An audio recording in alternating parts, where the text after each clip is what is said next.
So, let me tell you something that you should have already realized by now about this fucking show you're listening to. This shit is supposed to be for mature audiences, as in grown-ups, mentally mature. It's supposed to talk about adult subjects, an adult frame of mind. It's not fucking that at all. This is two emotionally regressed, broken half-wits pretending to offer insight on movies. All they really offer you is an endless sexual perversion and a laundry list of personal paraphilia issues. You can make your own choices in life, but you have to choose this as entertainment. You know you're better than this. You have to know you are better than listening to Cinema Psyops.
Psychologists are very concerned. Fair warning, though, there is some graphic violence in this, but we say that for you, not your kids. They've probably already seen it.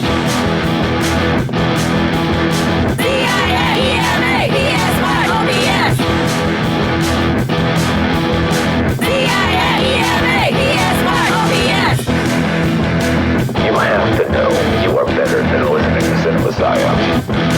I like gore. I love blood and guts and stuff, you know. It turns me on, you know, ever since I was a little kid. I love the feeling of being scared, you know. Kids call them slasher or splatter movies, and they get together to watch them at gross out parties. The movies are extremely violent, sexually provocative, and have graphic displays of mutilation.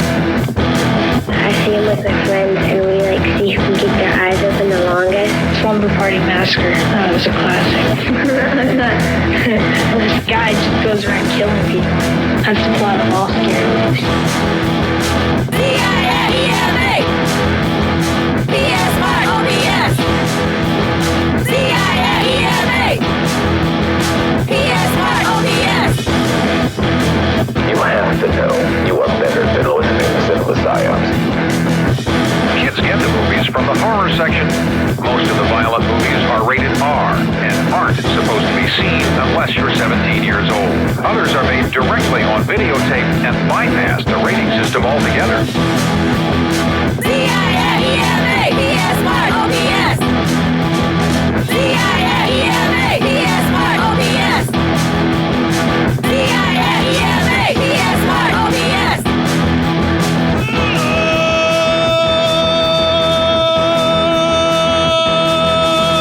And welcome to the 329th episode of Cinema Psyops. That is 329 consecutive weeks of us always wondering what the fuck is going on, why the fuck this movie got chosen, and who the fuck is actually in charge here. All questions asked by my co-host, Matt.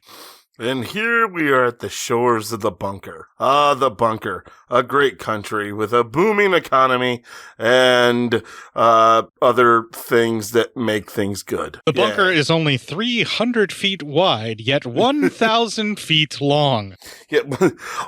Also, the bunker is home to many, many outstanding people.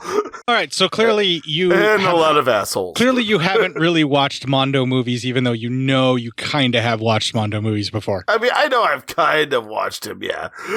So... Do you remember what Mondo movies really were? No, but I know now that I've seen them, I know what they are.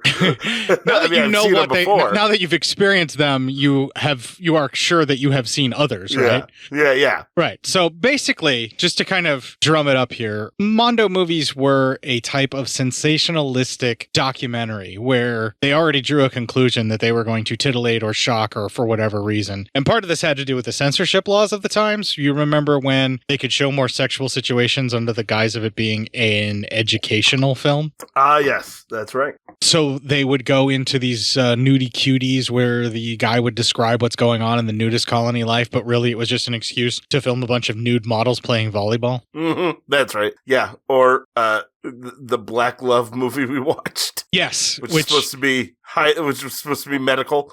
Yeah, it was supposed to be a medical film. Well, that's kind of where the Mondo movies come from. Now, the first one that I think most of everybody pretty much agrees on, or at least I would say the one that definitely started at least the craze, was Mondo Cane. And does that title sound familiar to you at all? It does not. Okay, well, it was a documentary like 1962-ish time frame. And I guess it means doggish world, Mondo Cane, or like a dog's life or something along those lines. And it is kind of the first because of the Mondo Cane, and then everybody else started making these types of sensationalistic mock documentaries or fake documentaries or believable documentaries, or they were real, but it was supposed to be like a travel log or like a glimpse into a cultural experience or something like that.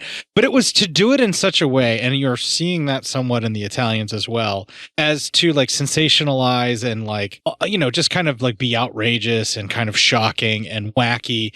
And it's this very like hip 60s tongue-in-cheek touchstone of how documentaries went, and then they just kind of became this thing where like even a documentary you couldn't really take serious now. Yeah, exactly. I mean, that's kind of where Mondo comes from, and it's just, it's usually a pseudo documentary, but it's basically sensationalized taboo subjects, and it often gets right down to racism. Right. Because in a lot of cases, a lot of what a Mondo film would be is a Western culture looking at another culture and saying really highly offensive shit about them. And so what I did here was a way for us to talk about these films, but in a much gentler, much kinder fashion, in that both of the films that we're discussing tonight are really kind of tame comparatively to what the other types of Mondo movies would be, because we're just going to dip our toe in. And the reason we're dipping our toe in is I bought the box set sight unseen like a fucking jackass, and now you have to watch them. You're like, because you can't read some shit and you buy shit unseen, then fuck it, I have to suffer. Look, I like the look of the fucking packaging. I was stoned off my fucking ass on Delta 8 and I fucking bought it, and now you have to watch it. Yeah, all right. I get it. All right, so just to kind of wrap everybody's head around what we're talking about here, we're doing the wild, wild world of Jayne Mansfield and the wild, weird, wonderful Italians. Both featured on the same disc. The wild, wild world of Jayne Mansfield was the main feature, if you will, and then the wild, wild, weird, wonderful Italians is like just a bonus special feature that they threw on, and that's why I've teamed these up together. Since Jayne Mansfield's going to be the primary focus of our show for obvious reasons, because we're two fucking male pigs. Yeah. I've decided that the music for this week on the Patreon feed for the Pirate Radio Edit will be music from the years of Jayne Mansfield's career, give or take. Oh, there you go. I also did it in such a way as I have a song that was used and featured in a movie that starred Jayne Mansfield at the height of her career, basically. And then the other songs are going to be the years of the releases of the film. The Wild, Weird, Wonderful Italians was actually made in 1963, but it got released over here to TV in 1966. This was a documentary that was shown as a documentary package. It was sold to TV stations as like a travelogue type documentary package. This was one of them. So that's why you're getting the kind of information you would read in textbooks. It was meant for TV. Of course. So was released here in 66. So we'll have a song from 66. And then we will also have music from 1967, which is unfortunately, I believe, the year that the wild, wild, wonderful world of Jayne Mansfield was released, and also her untimely, unfortunate death. Yes. But up first, we're going to have the Legion Patreon ad, followed by Little Richard and The Girl Can't Help It. This'll keep it quiet. Oh, hi there. I didn't see you. You call me Cutting a New Show. I'm Bo Ransdell, and I'm one of the many creators you can find on Legion Podcasts. I said quiet! My fellow podcasters and I work hard to bring you the best in horror podcasting, but that comes at a cost. Wouldst thou like to live deliciously? Not that, but also yes. No, what I'm getting at is that there are server costs, costs for good microphones and software for editing, all the things that make our shows, fun to listen to. And you can help. If you're enjoying the shows on legionpodcasts.com or in the Legion Network available on iTunes and Stitcher, just about anywhere you can download a podcast, really, you can help us out and get a little something for your trouble at patreon.com/Legion Podcasts. For just $2 a month, you get a pair of movie commentaries exclusive to Patreon, and for $5, you can also join us for a monthly screening of a movie. All of that available on patreon.com/Legion Podcasts. We appreciate it, and thank you for listening. Now, back to the cutting room. This song is tied to the movie that Jayne Mansfield starred in, but this song is forever indelibly marked on my soul by The Wildlife. The Wildlife. Okay, I think I remember that one, yeah. Yeah, where Chris Penn actually is the wrestler dude, and yeah, super rapey. You remember that movie? We covered that. Yeah, I remember it. Yeah, there's an amazing striptease in The Wildlife where they're going out for the bachelor party for Chris Penn's character. That's right. Yeah. And good stuff. That particular performance really, really draws your attention, just like the trailer for the wild, wild world of Jayne Mansfield. It's uninhibited. It's unforgettable. It's unbelievable. It's the Mondo Mansfield story. It's Jayne's tour of the jet-set capitals of the world. It's wacky.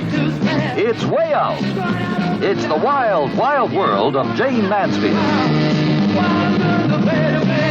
Hi, I'm Jayne Mansfield. I want you to share some of the wild, way out experiences I had during my last trip around the world. But what a trip, with scenes never before shown on the screen. You'll see some of the wildest nightclub acts in Paris. But when tragedy struck, it changed the ending of her movie career.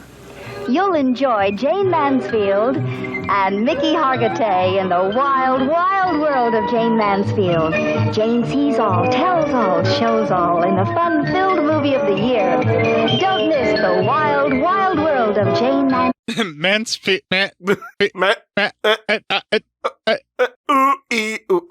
I think this trailer's going through a tunnel. I think so. Yeah. You called it at the wrong time. Speaking of that, let's move on to doing the actual review. Fucking A. Okay, cool. Didn't know what we're doing there. All right, the wild, wild world of Jayne Mansfield. The first 20 minutes. Well, Jayne's on a tour of the world, and hell, she's going to explain it to you. That's our first clip. Hi, I'm Jayne Mansfield. For the next couple of hours, I'd like you to come along with me. I want you to share some of the wild, way out experiences I had during my last trip around the world. I loved Rome. My trip started at the famous Spanish Steps, built by Olivari 500 years ago. And what do you think they're most used for? That's right, a place where lovers meet. By day, the tourists stand around hoping to see movie stars. By night, the Roman lovers come out, ready for... Well, you know what happens when knight and lovers get together. When I started walking down the steps, there were all these dark-eyed Italian men. Some of them were yelling things out at me. Maybe it was a good thing I didn't speak Italian. Who can resist Rome? That's cool. Apparently just Italian men are catcalling women, so that doesn't age well. Yeah, so this film is a little bit of an oddity, and I think the trailer pretty much says it, where it's already trying to tell you that it's a sensationalized documentary because it's saying it's a Mondo. What did they say? Mondo Mansfield or something like that? Is the line something like that. Yeah. Yeah. So, I mean, okay, we know what we're in for. We know what this is going to be. And if you've ever seen any of these types of documentaries before, you instantly know by the feeling of the documentary that you were watching a Mondo movie. But until you actually watch a Mondo documentary, you don't know what they are. Like, you have to have already already been through them to be like, oh, so that's what I'm in for.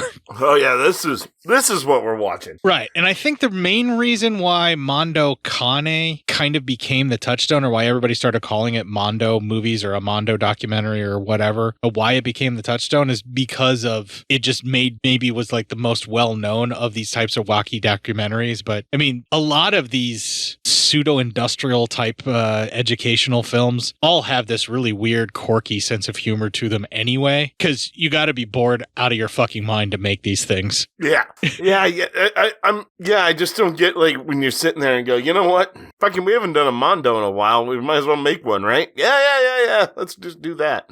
Well, these were a very short-lived thing. I mean, like 62 to like maybe like the 70s or so. But then you could also say that Faces of Death is a Mondo type documentary. Yeah, I suppose. Especially That's since true. most of that shit was faked in Faces of Death. And then there's Traces of Death, which we covered one of those, which very much is a Mondo because they use actual footage of the deaths and things like that. And then it has that very sensationalized like talk over it and everything. This one is really interesting and weird. Like, I was always under the impression that this was a Jayne Mansfield impersonator doing the vocals the whole way through. Oh, really? Yeah, and I was under the impression that this was just footage that was her vacation that they just cut together and then had someone dub over top of it, and it was like this salacious thing to cash in on her death. Oh, wow. Is that true? Apparently not necessarily, and we'll kind of get into that a little bit more, but like, it really kind of confuses me now because like, I used to feel like this was like super exploitative and like sleazy and shit. I mean, it feels like it is. Yeah. Like, but why would her husband sign off on this? Right, but it's like, okay, so it's clearly her vacation video, but this was something that they were just cataloging a tour and they were going to make a little movie to sell. And apparently she was still involved with this and they were shooting this over time from what I've read. Like, this started production in 1964 and they were shooting a bunch of different stuff. And unfortunately, before they could finish it is when she passed away. Oh, Jesus. Yeah. But these are staged shots. Like, she's going to do this traveling and she gets to do all this fun stuff. But this is literally a Mondo documentary that they're making about Jayne Mansfield's travels. And it's probably because her career at the time is starting to wane. She's going off into these B movies and things. And maybe she's doing this to kind of lift her star power and get a little bit of that kitsch going. Yeah. That's my guess, or at least maybe that was their target in the 1964 when they got started. But I always just assumed that this was always made post her death. Kind of like what they did with some of the Bruce Lee movies where they would take footage that had nothing to do with the movie that they were making, shoot a completely different movie and include the footage of Bruce Lee in it and say that Bruce Lee started it. Oh, I mean, it was definitely made post her death. I mean, obviously, we know what the end is. So, well, I mean, it was finished post her death, but a lot of this stuff they were shooting with her knowledge and involvement, and this was a planned thing. Yeah, this was a planned thing. Okay, I get what you're saying now. I always just assumed someone snagged her vacation photo and made it. Oh, yeah, no, I don't think so. Yeah, well, it feels significantly less sleazy and gross, and it's actually much more fun to watch when you know that, which is why I'm spending so much time to explain it. Gotcha. You are totally allowed to enjoy the footage of her vacationing and having a good old time as much as you want, is all I'm saying. All right. Well, she then stops off at a fountain, makes some wishes because a dude gives her some coin. Like, all the dudes know her there, and everyone knows her there, and they all want to be around her. Well, it's clearly staged. Yeah, of course. She goes shopping, and while she's shopping, a dude pitches her ass unsolicited. That doesn't age well. And it's apparently, she says it's their pastime. So I guess it's their pastime to be creepy. It's not a good look for Italy. I'm just saying. She's basically saying that unwanted sexual touching is Italy's pastime in the mid-60s. Yeah, that's not a good look for Italy. I'd be a little miffed. I mean, saying that anybody's count's national pastime is sexual assault of a pinching nature is probably not a good look for anyone anymore. No, it was never a good look for anybody ever, but you know. But there were people that were willing to overlook that it wasn't a good look in those days. That's also true. Then she talks about photographers and how they will, like, the paparazzi will find stars and like practically tear their clothes off and then take pictures of them while they're half nude after getting all their clothes ripped off. And you're like, Jesus Christ. So she said that's why the famous people don't even like paparazzi that much. And I'm like, well, not much has changed in in the world then. She takes a look at a Playboy and all the nice pics in there of her. Thanks, movie. Yeah. So again, this is something that she orchestrated. Are you getting the feeling of those nudist camp sex documentaries that we were talking about earlier? Yes. Yeah, I get that a lot, especially later on in this thing. Okay, and having me tell you that whenever they started making this is when she started having her movie career wane into the B movies. And I think as comfortable as she is in her sexuality and the nudity with her body and everything, I think she's kind of transitioning into doing nudie cuties and stuff and starring in them. I think so. With this, or at least that might have been the plan, right? I think so. I think this was the lift to that. I think this was the first step. She's dipping her toe in, right? This film is dipping her toe in. If it weren't for her accident, I think that would have been a major thing. So, I mean, they were just starting to heat up, and she was already like the fucking sex symbol of this time. You know, like she had like a very, very sharp arc where people just went nuts for Jayne Mansfield up until her death. And I do believe that had she not died in the car crash, if the car crash had never happened, and had she kept going on, I believe she probably would have had her career fizzle out into nudie cutie or like some of the more sex charged, like Russ Meyer kind of movies and things like that is where she probably would have ended up. And I would have been all the happier for that. And it kind of makes me sad. But I got that sensation when I was watching it, like pretty much here. Like this feels like she's dipping her toe in that kind of film. Yep, exactly. I feel like you are very correct on that. Yeah. Cool. Let's see here. Then they go to like the area like where like the sightseeing. She goes to the area where Caesar was killed. At this point, from there, she's watching working girls change from daytime dates to evening dates. Not only is she, but dudes with binoculars from miles around. Exactly. And there's even a dude over there getting changed as well. So, you know. They do try to play it up salaciously by making you feel like, oh my God, look at her back. And then when it turns around, turns out it's a guy you're supposed to get like gay panic or something. I feel like this was one of the first attempts at trying to be kind to the homosexual community, but it really doesn't land all that well. It's a beautiful landing in the wrong airport. Yeah, there you go. I mean, I get what they were trying. I feel like they were trying to be kind, and like at the time, that definitely would probably seem very salacious and liberal and all that. And here, it just, man, it's still not good because she's constantly like saying it's weird. She doesn't understand it, you know, all that kind of stuff. And you're just like, oh. I think that the fact that the confusion and everything that's going on like that, they're trying to make it still kind of whimsical and playful. Yeah. And given the time frame, I would say that they are being explicitly kind, or as kind as you can expect. For the time frame, they are being very kind. And they don't.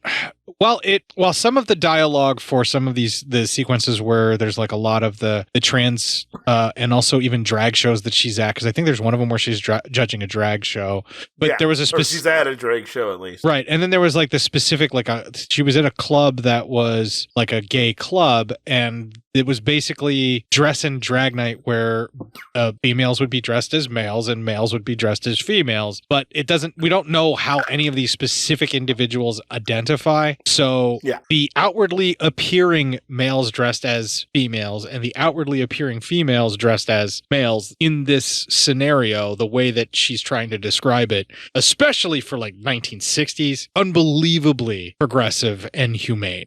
Looking at it and listening to it from our eyes now, we really can, it gets cringy, absolutely. But I feel as though this is like an ant trying to come to terms with and understand what it is that someone that just came out to them is telling them about themselves. You know, like trying to parse it out and understand it and sort of just get like wrap their head around it about what it is. Like it feels more like that, where it is cringy discussion and cringy talking points, but it's because someone literally does not understand, not because they're coming from a place of disgust. At least in this, that's how I felt while I was listening to it. I totally agree with you. Like I said, for the time, this is liberal as hell and very trying to be understanding and very nice for the time. Yeah, this is what got JFK killed, this movie. Yeah, obviously. All this shit. Yeah, this was just so liberal, the conservatives had to clutch down and just destroy it. Yeah, pretty much. I mean, it wasn't like the Bay of Pigs or trying to, end the Cold War. It was definitely this. This is definitely why. Right. Right. So, we're not even near that point. We'll have to take all this, put it over there. Oh, it's fine. We can talk about it out of context because there's a lot of stuff to mention. And if we deal with it when it comes to your mind, then when it actually happens, we can kind of just mention that this was the scene we're talking about. It's fine. Yeah, all right. Well, then she visits the Colosseum and thinks about all the orgies that would happen after the fighting was done with the gladiators. So, salacious and everything. She has visions of gladiators fighting soldiers and war and shit. You actually see that. Yeah, that's stock footage from other Hercules movies that I believe she starred in, so they just kind of pushed it in there. Isn't that awesome? No, that is great. She, of course, has to check out a football game. Actual football. Not American football. And she is, fawned over by dudes as she walks through there. They all want her autograph. And pawed at a little bit. Yeah, pawed at, definitely. Every time you see her around a group of men in Italy, she is pawed at. This is not a good look for your country. No.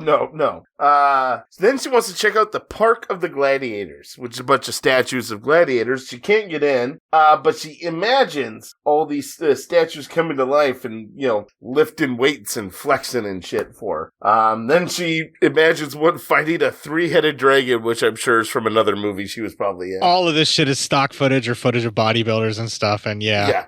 It's then, visual beefcake for the ladies until the dragon shows up, and then it's just fucking filler. Yeah, and then one fights a bull too after that. So then,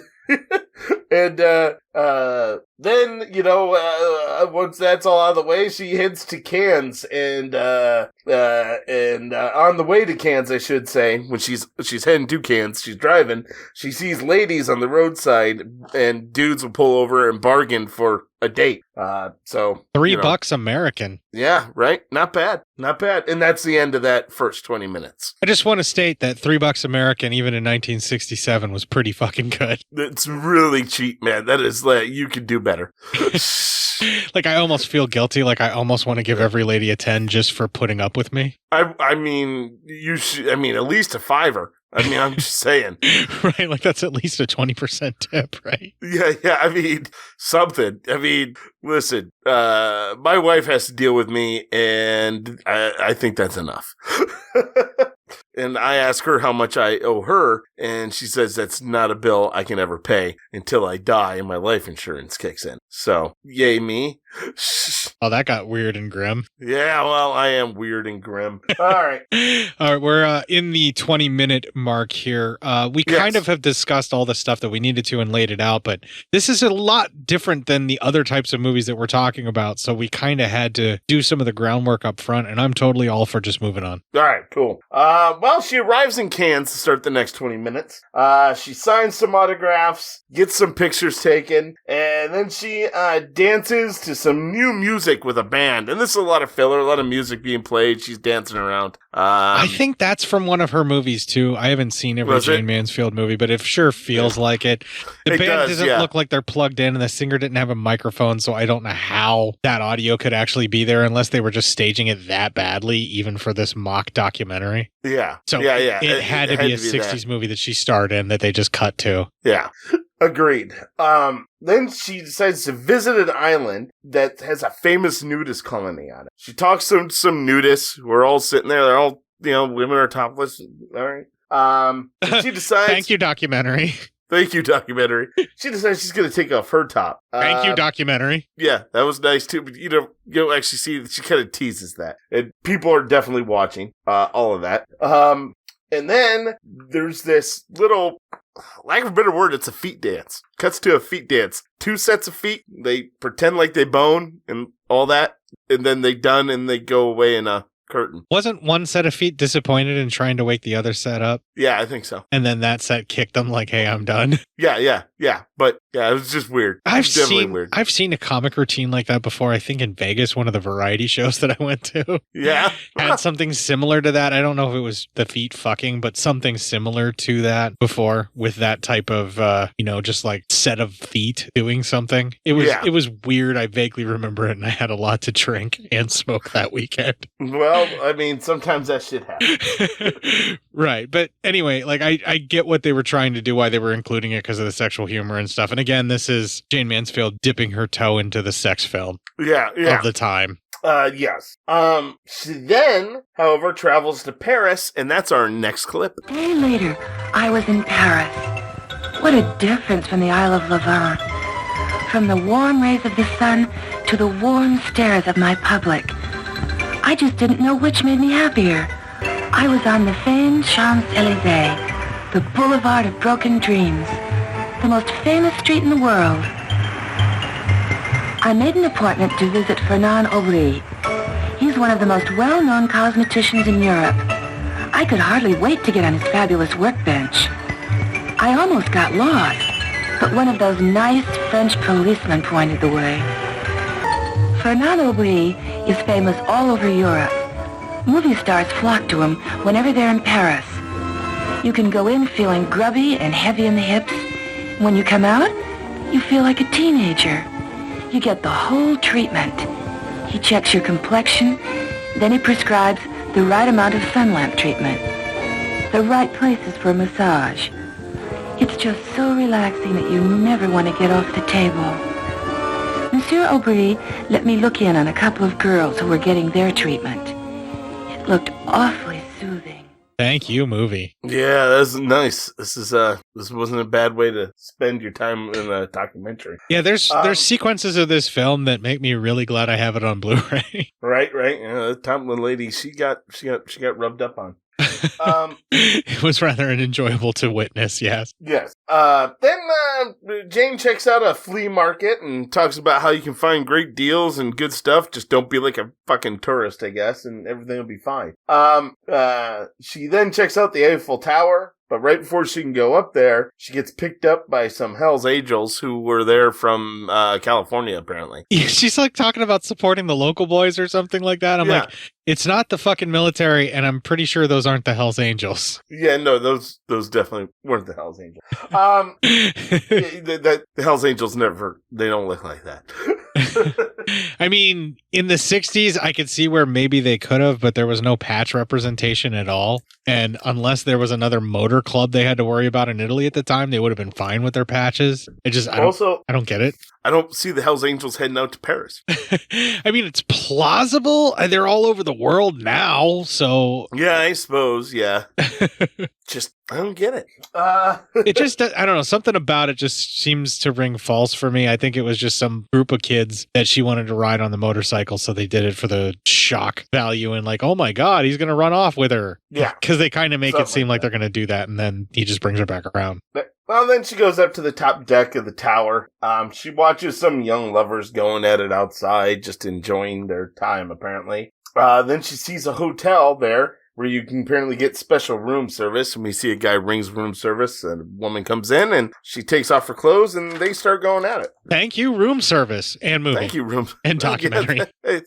Thanks, everyone. Just thanks, everyone.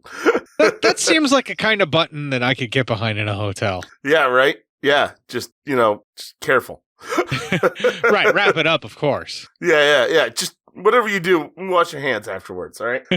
Definitely, and always have prophylactis. Yeah. Then we see another woman. She's preparing for a date and gets a shower. And Jane talks about how the people in Paris are just the cleanest fucking people, apparently, in the whole entire world. So... Good for them.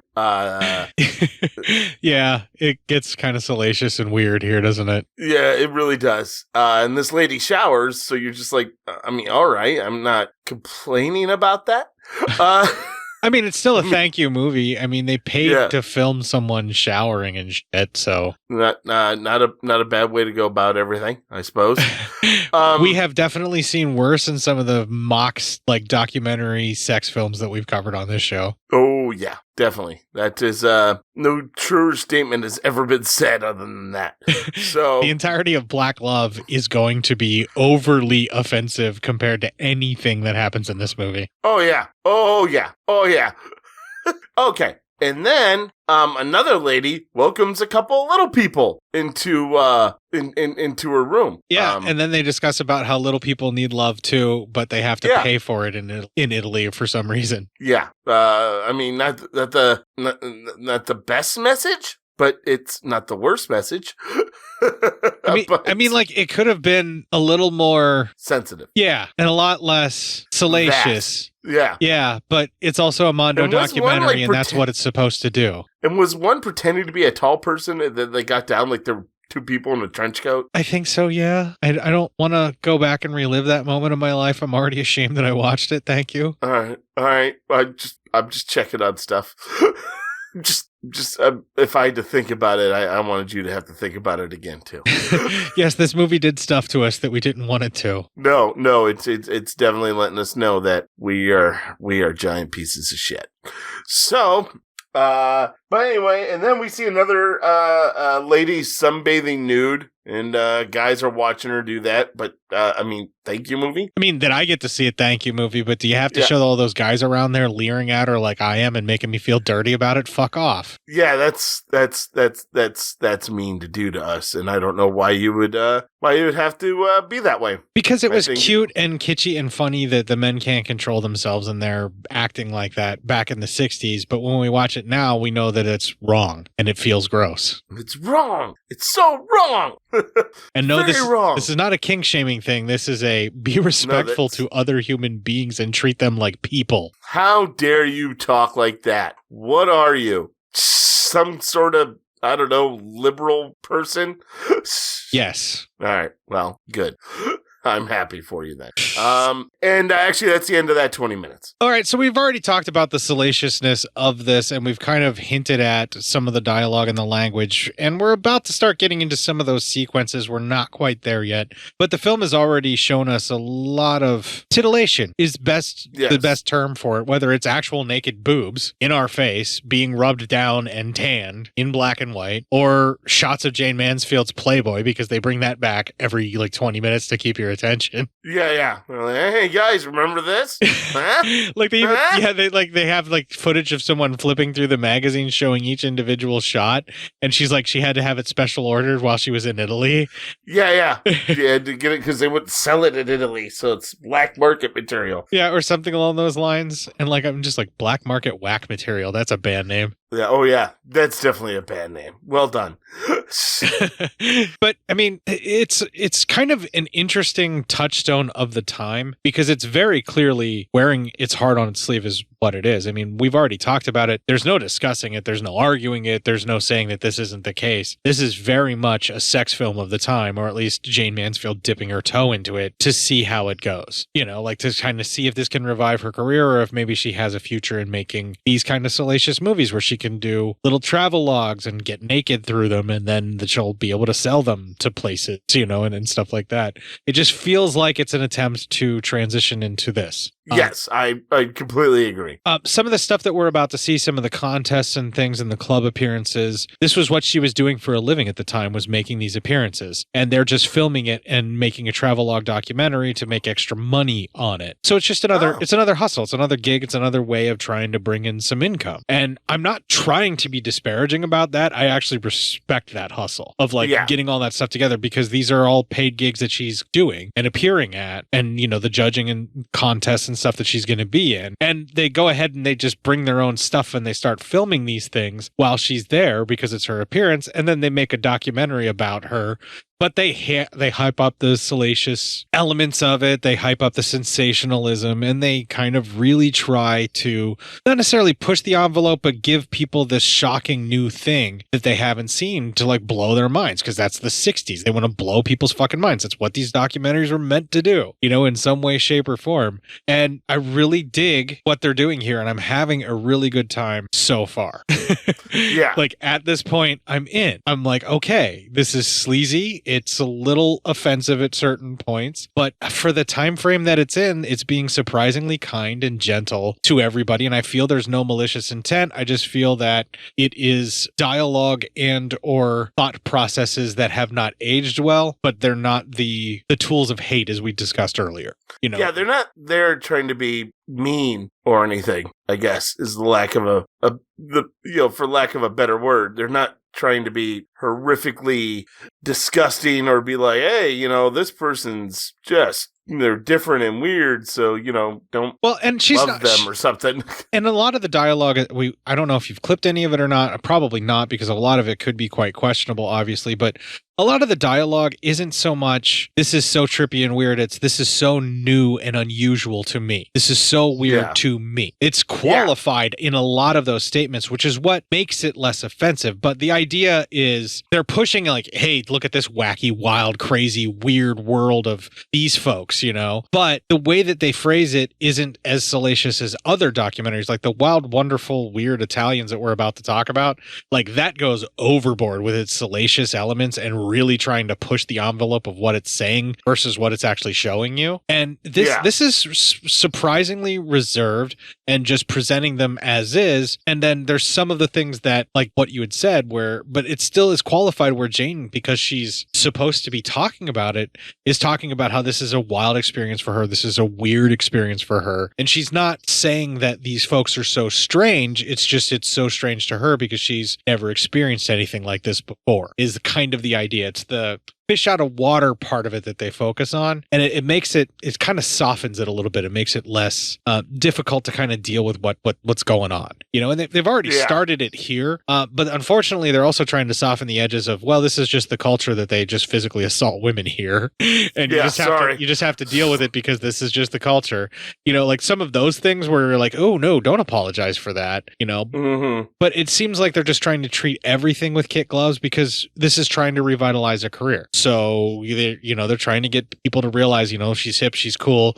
Look at all this new way out there stuff she's into, judging these contests and, going to these gay clubs and things like that, like it's propaganda or like a PR tour. It's what it is. It's a PR tour is what this documentary is. Yeah. And I'm cool with that. And I'm having fun in that context thus far. All right, yeah. And the next 20 minutes starts. She's taking a tour, and that is our next clip. After all my wild thoughts about what went on in Paris, I thought a little bit of culture might be nice. I got on a sightseeing boat, a trip around the Seine River. Oh, you've heard of it. Probably in those wonderful old horror movies. The Phantom of the Left Bank. Anyway, the guide told me something I almost didn't believe. We always think of the Seine as a little river winding its way through Paris. But did you know that little old river is 480 miles long? It goes all the way to the English Channel.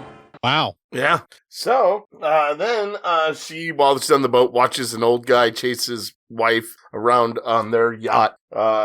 She's topless.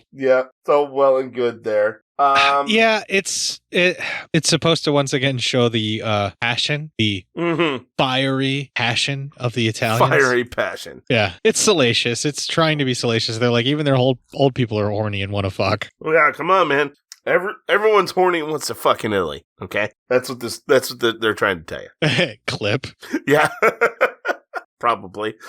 Do we have any listeners in Italy? Sorry about that, guys. Yes, or you're welcome for that, guys. I guess. Yeah. I mean, either way, depending on how you look at it, I'm either sorry or you're welcome. So then she goes to the Arc in Paris to look at that. She's looking around. She takes a forbidden passage into the Paris underground, and that night she goes to was effectively a gay club, which we've kind of already discussed what's going on with that and how she. And like I said, she was all confused by it, cringe, but for the time, okay. Like I said, I don't know. Like, if this is the first time you've ever experienced it, it can be a little confusing if you have no previous experience with that. Maybe she had never been exposed to cross-dressing or drag shows or anything like that ever before. Yeah, well, I mean, you're not wrong. I mean, okay, it's Jayne Mansfield. It's in fucking LA. She probably has been, but like, that's the conceit they're trying to do. Yeah. Come on. Yeah. She's been in LA. She's seen all this. Right. And I think because it rings so untrue and hollow is why you get more cringy about it. But I think so. But I still feel it was like surprisingly compassionate, because it does feel like it's just, oh my God, I've never seen this before. I didn't know that this existed in the world. I'm fascinated. It's like, it feels more like I want to learn more. She never uses any slang terms that would be considered inappropriate for gay people in the movie. Right. Not one. This is also the time where they started accusing men of wanting to be women just for growing their hair out and being long-haired, freaky hippie people. You know, like it's extremely gentle for the time. The next day, she watches some gay prostitutes picking up men. And again, everything is just capped with what she's saying here is that she's just so confused by this. And it's like, all right, we get it. You're fucking confused by it. You could probably just stop saying that now. Again, yes, they're going really overboard, but still, for 1963 to 67, extremely very gentle. Kind. Very kind, yes. Very kind, I won't argue with. I'm just saying it's just getting to be enough. I also will not argue that they excessively talk about the confusing situation with which these folks are dressed. And I think given the new paradigm in our society with people coming out as non-binary and then like gender roles being exposed to being as more fluid than what previously had been so solidified in the good old-fashioned American way, it makes it feel even more sensitive. I think if we would have covered this before, like in the very start of our show, like say about 6-ish years ago, before that became, 7-ish years ago, before that became an even more hot touchstone type issue that like kept getting pushed forward to, talk about social justice warriors and all that horse shit. I think we probably wouldn't even look twice at that, or even 10 years before that. We definitely wouldn't even look twice probably at that. Not. So yeah, you're probably right. So but I'm comfortable with realizing and looking back and saying, well, you know what? For this time, I believe that this is trying to be as acceptable as it can, while at the same time being extremely exploitative and salacious. But it's equally salacious and sensationalized as her just, doing a boat ride or going to the Coliseum where she starts having these sexual fantasies of these guys fighting and stuff. Like, it's just, they're showing you another avenue of human sexuality in this, like, documentary, where maybe you didn't know about that. And they're just laying it out as equally salacious as everything else. So again, it feels actually pretty far ahead of its time, even though looking at it through our eyes now, all these years later, in a world where we are having to discuss and respect the idea that gender is very much a fluid thing and that it's a spectrum that people end up on depending upon how they feel inside, and it has nothing to do with bits that you may or may not have been genetically born with. Like when we know that now, it's really hard to watch this. Absolutely. But I also have to be like, hey, you guys tried here and you treated it as salaciously as you did everything else. It's all equally done. And you put it pretty much equally on the spectrum of all the other sexuality they were trying to show in the film. They really did. It felt like they were trying to do right by it. At least, like, say, hey, these people aren't different. They're just people, I guess. Right. And and the idea is that it's a confusing thing because it's a world she's never been exposed to, is how they were trying to do it. Now, granted, the audience that's watching it is in 1960s will probably not be reacting that way at all. But I do believe that some of the footage that was in this actually ended up being reused in some documentaries, like, because it's some of the only footage of that culture of that time. Well, you know what I mean? Like that exists. I don't know how accurate that statement is, but like I know that footage from this with some of her nightclub appearances is in some documentaries because the representation of that time wasn't as positive as what you get here in other things, like where you would have news footage or something along those lines, because it's actually just some folks out living their lives and being happy in the moment. And it's actually kind of fun to see for that aspect of it too. No, I mean, I agree. Yeah. It's I just completely lost it. Yeah, it is so far because when it all started coming out, like, oh, now she's going to the old clubs and everything, I started to get like really kind of panicky. Like, same. Oh, absolutely. Oh God. Yeah. Same. What's going to be said? Right. Ooh, it's not good. All that kind of stuff. But it's handled greatly, so I can't say much about it. I'm just so surprised that it was. That's why I wanted to discuss it. Same. I'm shocked about how well it was handled. Yeah, pleasantly so, right? Yeah, I was just like, oh, I'm waiting for that shoe to drop. Yeah, some words to be used, some sort of horrific, name to be called that was probably appropriate back then. But luckily, we never got that. Yeah, the worst possible thing that happens in this is the possible misgendering of the folks, depending upon how they're presenting. Yeah, yes. So, in Paris, a dude, he goes up to a lady and tries to grab her butt. She slaps him in the face. Good for you. And then runs to her girlfriend and they walk off. Good for you. Again, not presented as salacious other than just, hey, look at this wild world you live in. Yep. And then a guy is reading the newspaper and another guy tries to pick him up by grabbing his thigh. So he gets slapped across the face for his efforts. And that guy walks off, and the guy who got slapped and finds another dude who he grabs, and that dude's into it, and so they walk away. Okay. It would have been better if the guy who did the slapping got up and then walked off with his boyfriend, with his boyfriend or something like that. You didn't do that one well. Yeah, that one doesn't work as well as, like, it's basically the same scenario where it's one dude hits on the dude and it doesn't work, but then it still becomes kind of homophobic because then he goes off and finds someone. This one's a little more cringy. Like, they should have had the exact opposite, but they couldn't have a dude slap a woman. They should have the exact way it happened before with the lady. Just have a dude slap the other dude and run to a dude, though.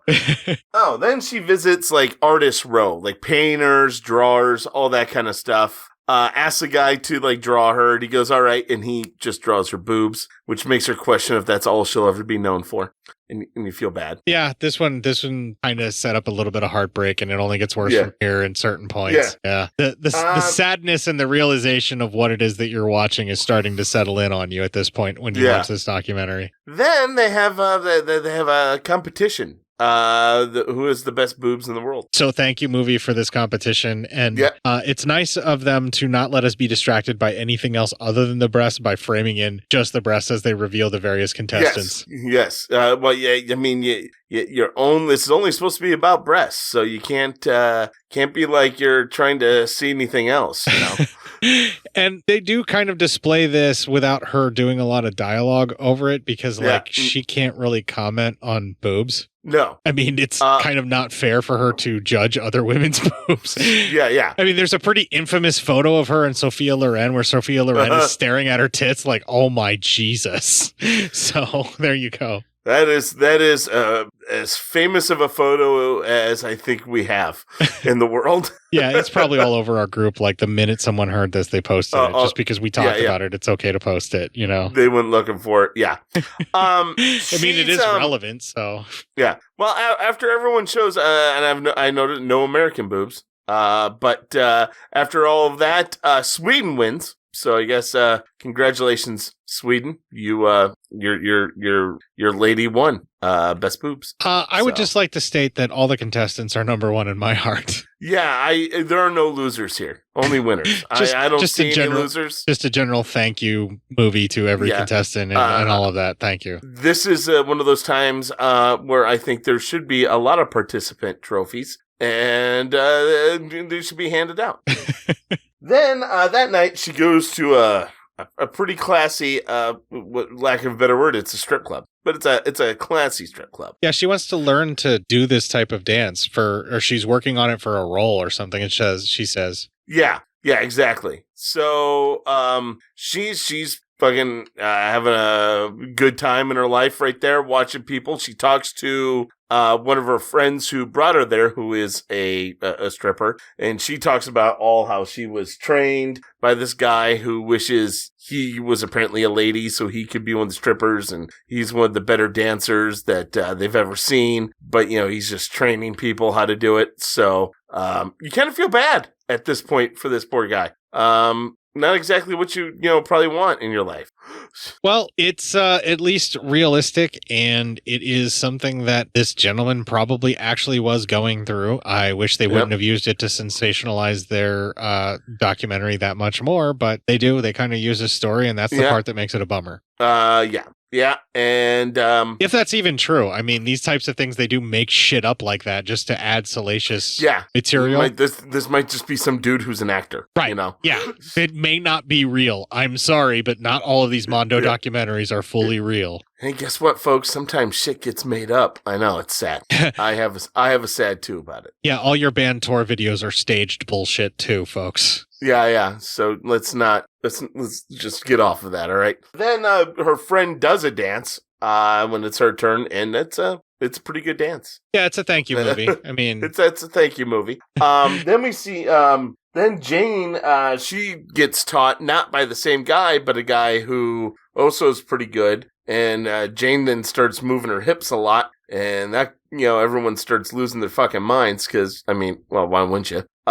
It's interesting that she's learning. It's interesting that she's doing the motions for the striptease while fully clothed, just so she can practice in the dance when the hands go to the various areas where the clasps are supposed to be. And you can actually see she's practicing for a side zip. She's practicing for like a front clasp on a bra. She's practicing on a back clasp. And like there's a couple of things where there's like various hooks that, like where they can do the bra strap off so they can just pull it and they don't have to worry about the arms. So like one strap on hooks.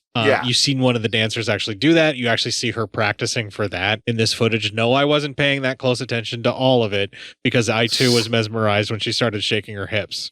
Oh, well, yeah, of course.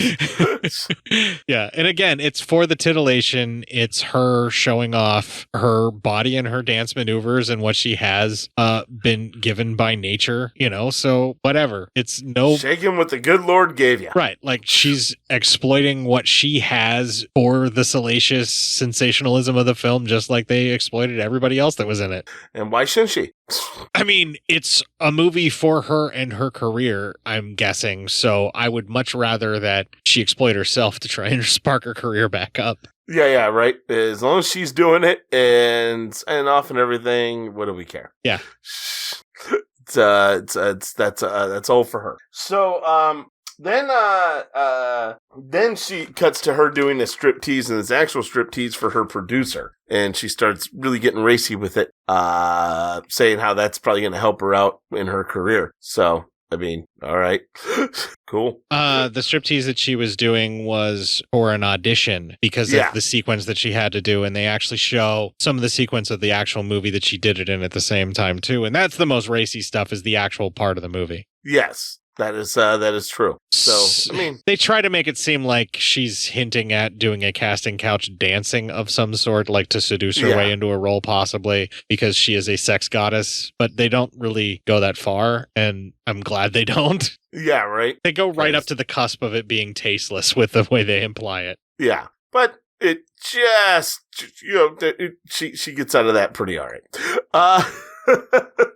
She'll be fine. That's the end of that 20 minutes. So, all right, we've already kind of gotten to some of the more salacious bits and everything like that, but we're going to start getting to the inevitable end of the film. And we said it, she died before the end of the production of this documentary. And I want to talk about it now. They make some really bad choices that we should probably prepare the audience for in discussing it. They decide to just lean in to the stuff having to do with her death, and they... Yeah, I actually had that as the last recording, and then I rethought it and said, nah, I'm not doing that. Yeah, and so they basically just lean into the fact that she died before this film could be finished, and then they do a salacious faked car accident, and then use actual crime scene photos and photographic evidence from the crash of that day, and all of the blood and just everything, including the fucking dead dog, like her dog that she's been carrying with her the entirety of the documentary. And they do try to do a little tribute to bring you back back after that, but it's a decision that this film does not recover from, in my opinion. It does not. Yeah, so at all. When they actually get to the point where they start faking the car crash, you can just stop it because it's all a bunch of depressing horse shit after that.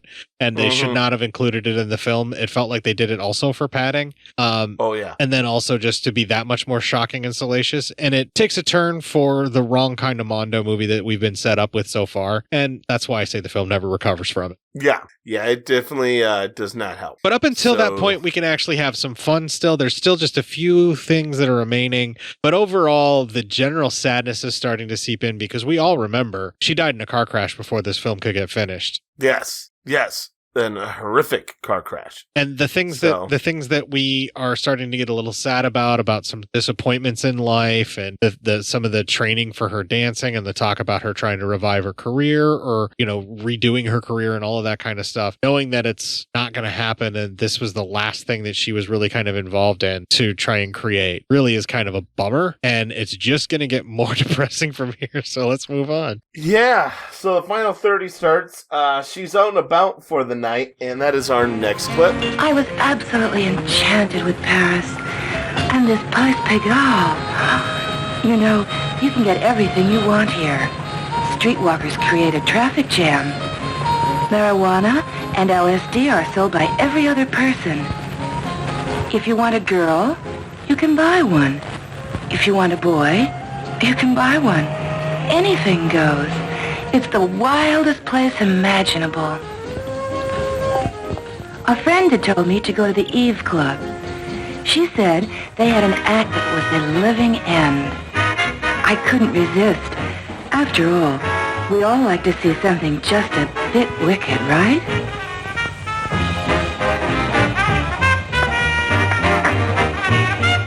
After the two fellows had finished their routine, the MC announced the Adam and Eve dance. This was what I was waiting for. Yep. Fallacious as shit. The Adam and Eve dance, it's something to wait for. That is was a hell of a dance. Yeah, that's still salacious, and it's a sex show at a nightclub in the 60s. And you're like, wow, man, the 60s really were swinging, because the sex shows don't really get any better even nowadays. Yeah, right. It's swinging, smashing, baby, yeah. And you get heroin, not heroin, LSD, and marijuana, whatever you want. If you want a boy, you can have a boy. If you want a girl, you can have a girl. If you want some marijuana, you can have some marijuana. If you want some LSD, you can have that too. Just don't force any of those things on anybody else. Yeah, just do you, and don't let the world get you down, I guess. Good for everyone in this timeline. I wish I could have that kind of freedom, but my government's a piece of shit. Then after that, she watches some other acts with some more topless women. Then she heads to the Crazy Horse. Crazy Horse just had some more dance acts. She heads back to the States, and in New York, she goes to a drag contest. And I don't know if she's judging it or what, but she's there and she's watching it, and she sounds like she has a good time. I think she was a judge. I think she was like a paid celebrity judge for it. Okay. And she's like, thank God no one knew her there, because you could be arrested for this and all that kind of shit. And you're like, yeah, we as human beings, we're a bunch of cunts to our fellow human beings, but whatever now, I guess. I don't know.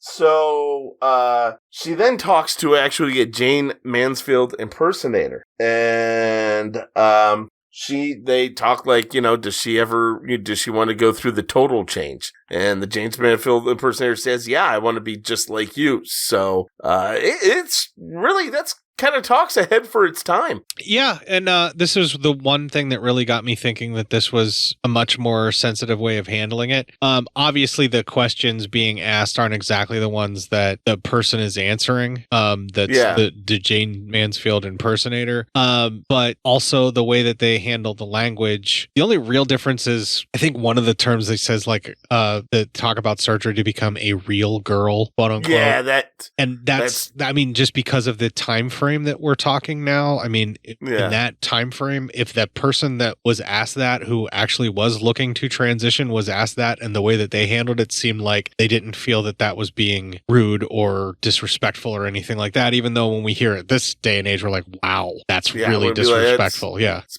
pretty tone deaf. So, yeah. Right. But like for this day and age. Again, yeah, for that day and age, yeah. I mean, it's not necessarily like going full-fledged dead naming people just to be hurtful. Yeah, right. You know, the film itself and the way that they're presenting a lot of this stuff is really trying. And I think that's probably the most sensationalistic and salacious and kind of subversive thing about this movie is that it's presenting this kind of stuff and trying to present it as in, hey, these are all people. Look at this wild, wonderful world of all of these just different people. And the way that they're presenting it, which is kind of the most salacious way that they could do it, because they're like, all these people are just people. And I can imagine the outrage that would have made in the 60s. Oh, yeah. They're not people. What are you talking about? People.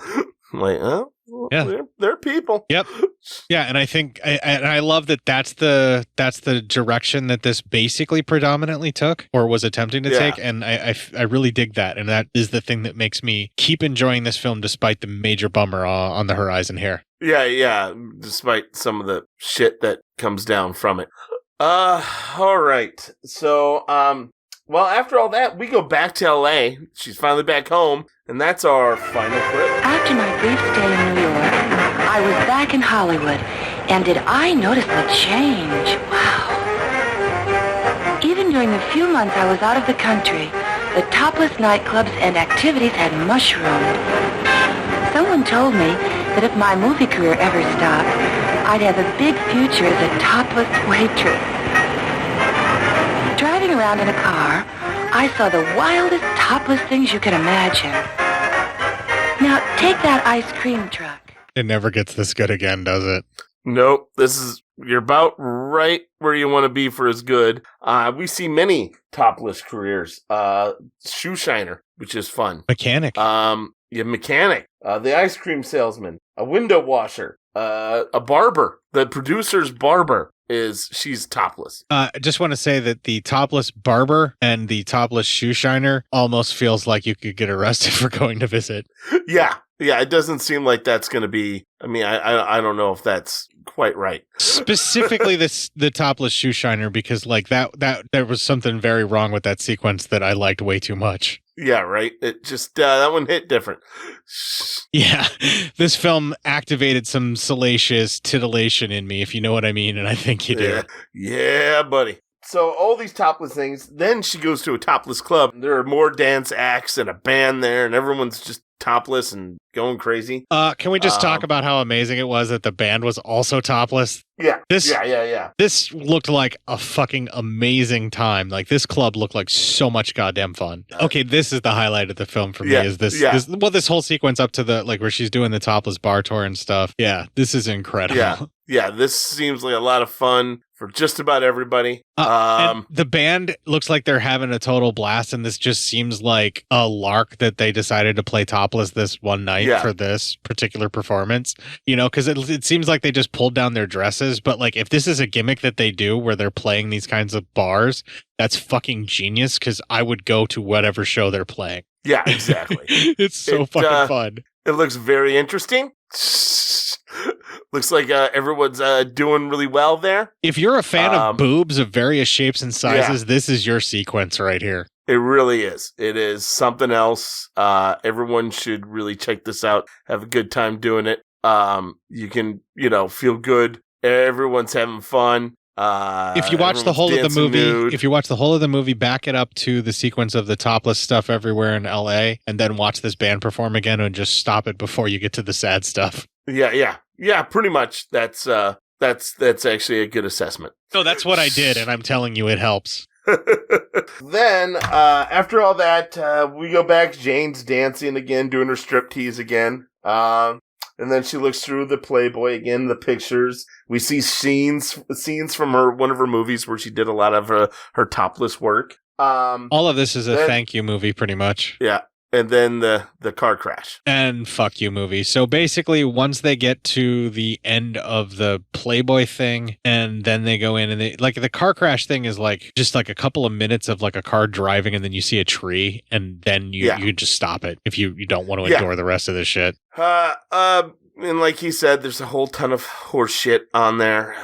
Yeah, the photos are just grotesque, and I have no idea why you would want to include it in this documentary, other than just for the salacious nature of it and for the curious looky-loos. But if you were making this to be a tribute to her life, you do an horrible disservice by putting these photos in of her accident. Yeah, agreed. Well, she's gone. The narrator tells the story how she was always scared of cars, and it was in a car crash that killed her, and you're really grossed out by everything. And then it shows her husband and her sons and how they live in the house that they built and how everything was supposed to be, perfect for her. And it was her ex-husband at the time. Was Hargitay her ex? Yeah, they do say ex-husband a few times in there. Oh, do they? I thought he always just heard her husband, how he always misses her, and they live in the house, and yeah, but he was her ex-husband at the time, and this is just him taking them on a tour, probably to get a little extra cash, probably, and exploiting his children, and her children, and all the children. They talk about how they show the kids visiting the grave at some point, which is really fucking salacious, and it's like a grave that they made, like it's a little tribute stone that the kids can see at the same property that Jane apparently paid for or bought or whatever. Yeah, and they talk about how the kids were in the car that night, but because they were asleep in the back, they were saved. Oh yeah, and she was almost decapitated. Yeah, and you see actual photos of what happened to the person driving. Mm-hmm. It's pretty fucking far out there, and like I said, it just completely ruins the fun, whimsical nature that they had set up at the beginning of the film, and it does it a huge disservice. Anyway, you can roll credits.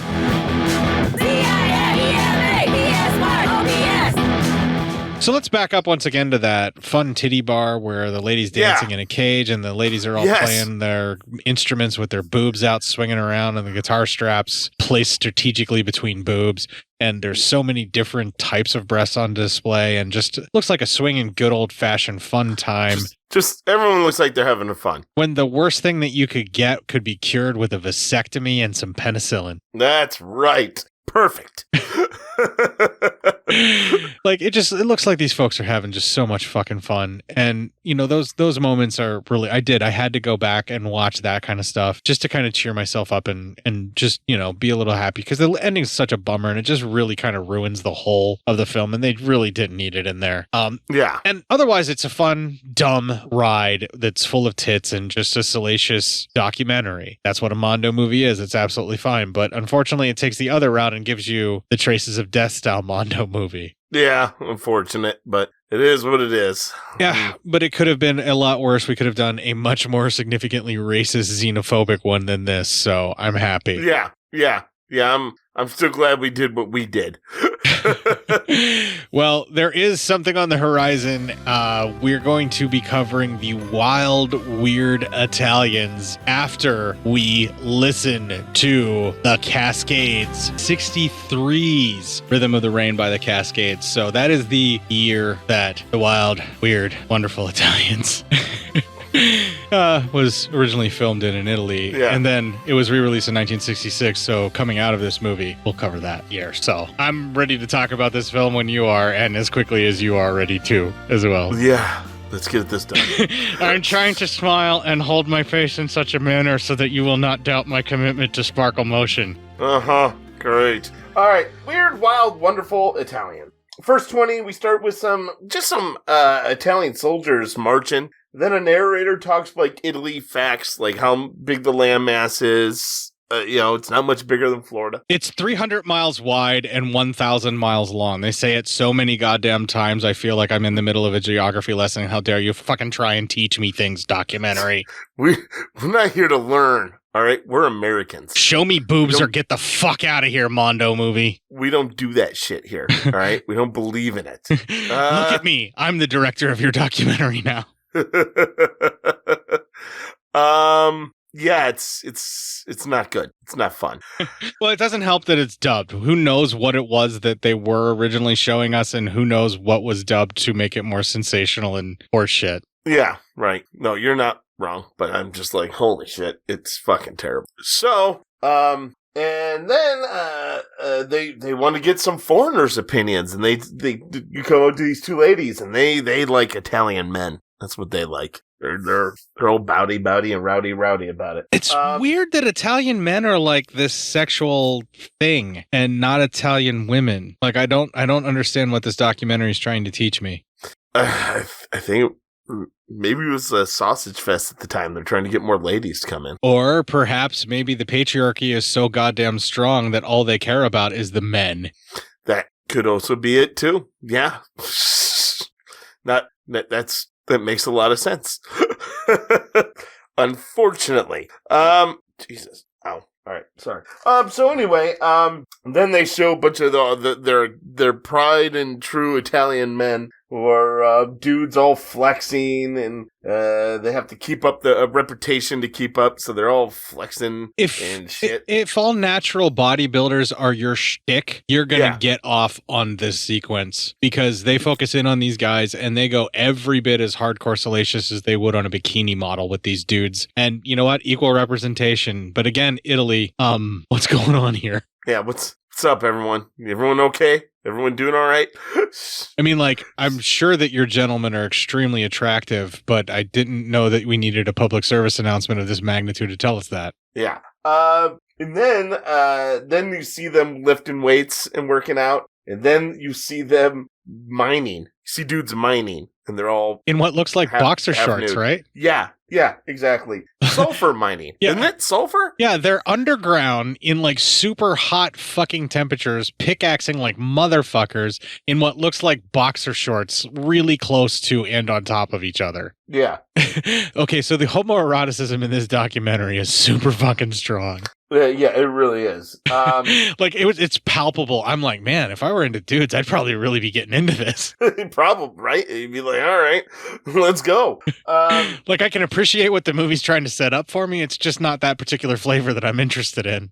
Then we cut to some ladies in the night, and the narrator tells us about how prostitution is legal in Italy. But to help the ladies, one of their politicians came out and like banned these bathhouses, for lack of a better word, where the women were being properly represented. And now with the new laws and everything, you know, it's all squared away for them to be able to do business much more effectively, I guess, and fairly for them. What this documentary is trying to tell you is, gentlemen, you waited long enough. Now, if you're horny and you don't know what to do with it, come see our prostitutes. Yeah, pretty much. That sounds like it. Yeah. So, I mean, good for them. My question is it still legal over there, and when can I visit? I don't know. What? Also, is it still $3 a pop? These are all questions I need answered before I book a plane ticket. Yeah. Then we could do kids are all jumping around, and this kid, he's running around, and he's trying to show that we're out in the country now, and trying to show a prospective lady that he's strong, and he can take care of her and start a family with her. Then we cut to a festival and a parade that has these men wear masks, and it's meant to ward off evil spirits. So this does kind of do a job of showing you that Italy is of two countries. It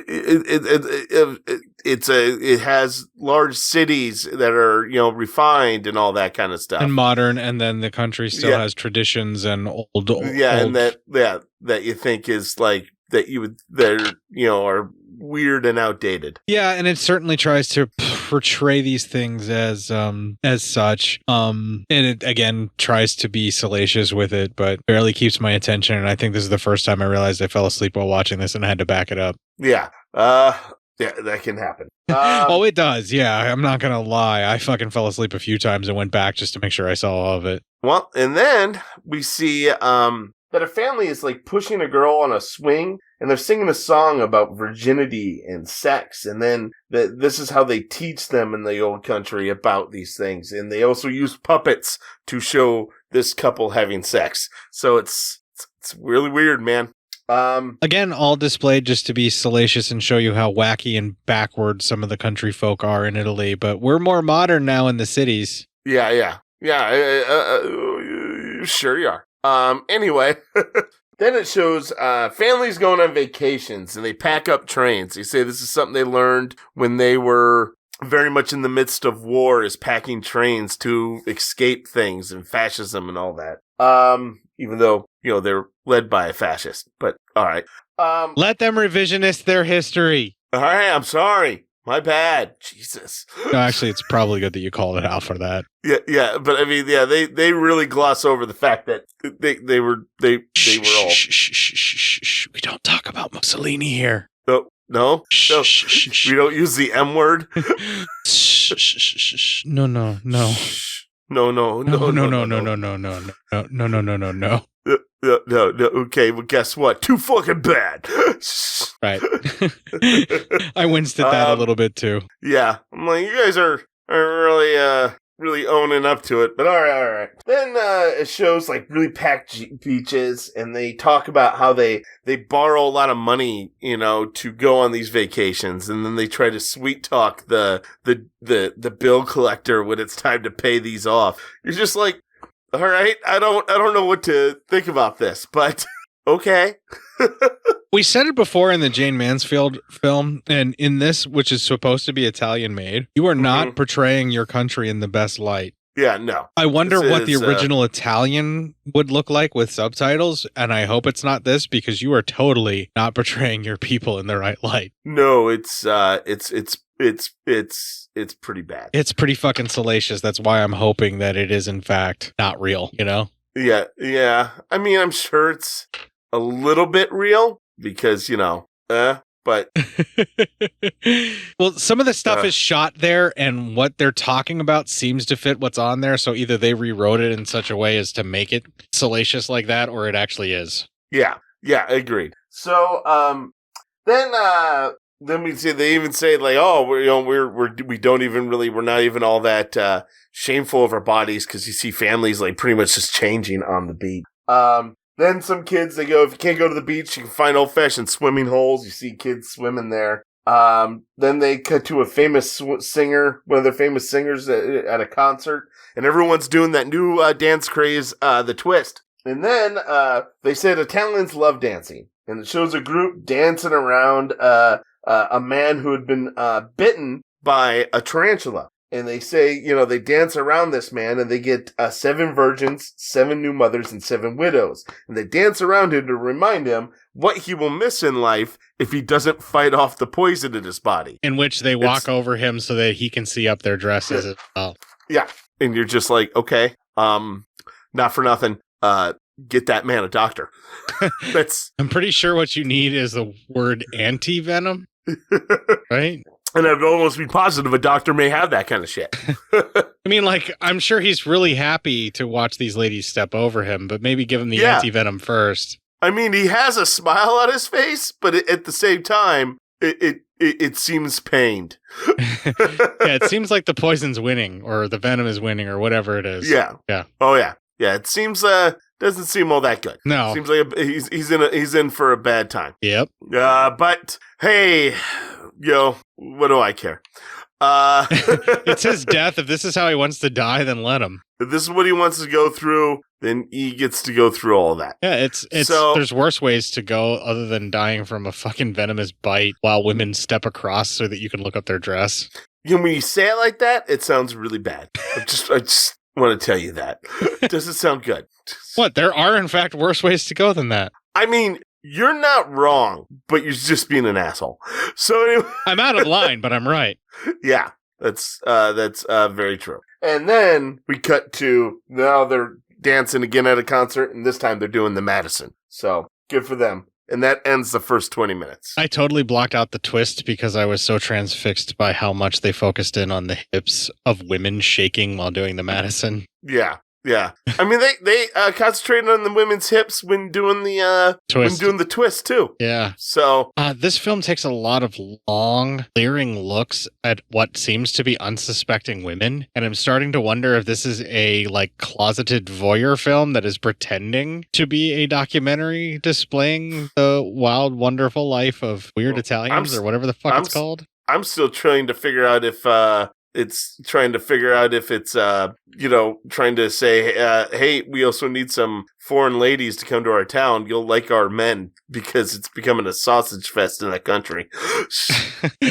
Yeah, there's a bunch of shit about this movie that like is completely perplexing and you just kind of try to wrap your head around. And I'm thinking to myself, maybe I should just text Matt and tell him that we're going to skip this. And then I'm like, you know what's probably going to happen? He probably already did the notes. And if I tell him that, he's going to be pissed. I probably would have said thank you. I would just done away with the notes because I didn't even do clips for this. Yeah. I mean, it's more or less like what else is there really to talk about? We should just buzz through it. So let's move on to the next 20. Yeah, I agree.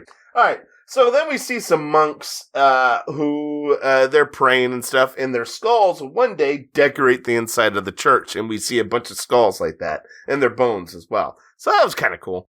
Then it's soccer time, because of course, soccer. You got to have soccer, and they show a bunch of soccer playing. And then they show bicycle races, because cycling is huge over there. And fans will push their favorite cyclists in the back to help them go farther, even though there are rules against that. There are signs that clearly forbidden to have people do that, and it was actually kind of fun to watch these participants doing that, where they're pushing, like, a couple people will get together and help a racer out and get them up the hill. Yep. Then they talk about how they're the home of the motor scooter because they build a shit ton of motor scooters. Which they talk about how they used because of World War II production ending, they had a ton of plane starter motors left over, and they used those to make the scooters. That's right. Like, so that's where Vespas come from, is the post-fascist state of Italy. Yes. Just like the Volkswagen. Yeah, right. And then they talk to a shepherd about the economic boom, but the shepherd says that the economic boom hasn't reached us yet. We haven't seen that money. This was also funny where he's like, life's not changing for me. Fuck off. Get out of my fucking field. Yeah, can you guys leave me alone? I gotta work.